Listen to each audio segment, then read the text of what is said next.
అయ్యిందేదో అయిపోయింది. నెక్స్ట్ మాత్రం ఖచ్చితంగా హిట్ కొట్టాలని ట్రై చేస్తున్నారు మన హీరోయిన్లు. ఇంతకీ ఎవరు వారు? నార్త్ భామల మన వాళ్ళేనా అంటూ ఆరా తీస్తున్నారు ఆడియన్స్. గట్టిగా ఫోకస్ చేస్తే వాళ్ళెవరో అర్థమైపోతుంది అంటున్నారు క్రిటిక్స్. ఘాటీ సినిమా మీద చాలా హోప్స్ పెట్టుకున్నారు డైరెక్టర్ క్రిష్. అంతకన్నా ఎక్కువగానే సినిమా సక్సెస్ ని ఆకాంక్షించారు అనుష్క. అయితే అనుకున్నదొకటి అయ్యిందొకటి. సినిమా ఆశించినంతగా క్లిక్ కాలేదు. అందుకే ఇప్పుడు మలయాళ కత్నార్ మీదే ఆశలన్నీ అంటున్నారు స్వీటీ శెట్టి. ఇటు అనుపమ పరమేశ్వరన్కి కూడా రీసెంట్ మూవీ పరదా ఏమాత్రం ఆనందాన్నివ్వలేకపోయింది. బంపర్ హిట్ అవుతుంది అనుకున్న సినిమా బోల్తా పడేసరికి కాసింత డిసప్పాయింట్ అయ్యారు అనుపమ. అయినా బౌన్స్ బ్యాక్ అవుతున్నారు కిష్కిందపురి ప్రమోషన్స్ లో.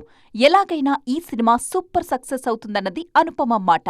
ఈ ఏడాది మీద బోలెడంత నమ్మకం పెట్టుకున్న హీరోయిన్స్ లో నిధి అగర్వాల్ ఒకరు. ఆమె నటించిన హరిహర వీరమల్లు విడుదలైంది.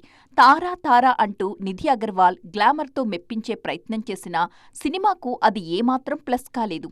ఆమె కెరియర్కి కూడా హరిహర వీరమల్లు పెద్దగా తళుకులు అద్దలేకపోయింది. మన సినిమాలే కాదు, నార్త్లోనూ నెక్స్ట్ సినిమాల సక్సెస్ కోసం వెయిట్ చేస్తున్న వాళ్లు బాగానే కనిపిస్తున్నారు. ఆల్ఫా కోసం అలియా అలాగే వెయిట్ చేస్తున్నారు. సన్నీ సంస్కారికి తులసికుమారి కోసం జాన్వీ కూడా అంతే ఈగర్గా వెయిట్ చేస్తున్నారు. రానున్న సినిమాలైనా తమ అభిమాన హీరోయిన్లకు బంపర్ హిట్ ఇవ్వాలని కోరుకుంటున్నారు ఫ్యాన్స్.